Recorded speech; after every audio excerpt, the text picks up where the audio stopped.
నోరూరించే పచ్చళ్ళు, స్వచ్ఛమైన veg and non veg pickles, కమ్మటి sweets, fastest world wide delivery కోసం ఈ రోజే ఆర్డర్ చేయండి.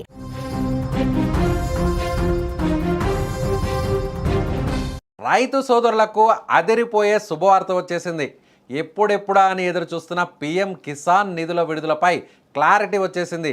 దేశవ్యాప్తంగా కోట్లాది మంది రైతుల బ్యాంక్ ఖాతాల్లో త్వరలోనే డబ్బులు పడిపోనున్నాయి.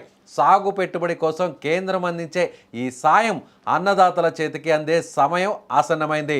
ఇన్నాళ్ల నిరీక్షణకు తెరదించుతూ 22వ విడత నిధుల పంపిణీకి రంగం సిద్ధమైంది.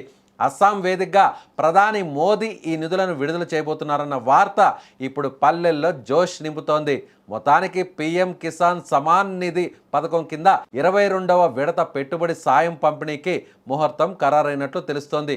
నిజానికి ఈ నిధులు ఫిబ్రవరి చివరి వారంలోనే రావాల్సి ఉంది. ఆ తరువాత హోళీ పండుగ కానుకగా అందుతాయని రైతులు ఆశగా ఎదురుచూశారు. కానీ కొన్ని కారణాల వల్ల ఆలస్యం కావడంతో మార్చి 2వ వారంలో ఈ నిధులు జమ కానున్నాయట.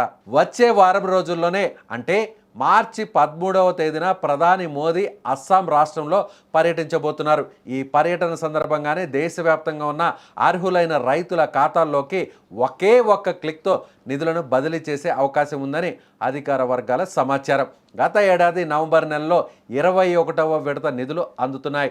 ఇప్పుడు దాదాపు 4 నెలల తర్వాత 22వ విడత కింద 2,000 రూపాయల చొప్పున రైతుల అకౌంట్లో జమ కానున్నాయి. అయితే ఇక్కడ రైతులు ఒక ముఖ్యమైన విషయాన్ని గమనించాలి.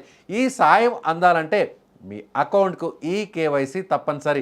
గతంలో చాలామంది రైతులు కేవైసీ అప్డేట్ చేసుకోకపోవడం వల్ల నిధులు అందక ఇబ్బంది పడ్డారు. అలాగే మీ బ్యాంక్ అకౌంట్కు ఆధార్ లింక్ అయి ఉండాలి. ఒకవేళ మీరు ఇంకా ఈ ప్రక్రియ పూర్తి చేయకపోతే వెంటనే దగ్గరలోని మీ సేవా కేంద్రానికి లేదా పీఎం కిసాన్ అధికారిక పోర్టల్ ద్వారా అప్డేట్ చేసుకోవాలి.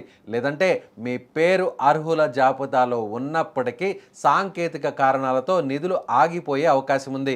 కేంద్రం నుంచి అధికారిక ప్రకటన వెలువడక ముందే రైతులు తమ స్టేటస్ను సరిచూసుకోవడం మంచిది. మార్చి 13న గ్రీన్ సిగ్నల్ వస్తే ఆ మరుసటి రోజు నుంచే మీ ఫోన్లకు మనీ క్రెడిటెడ్ అనే మెసేజ్లు రావడం ఖాయం.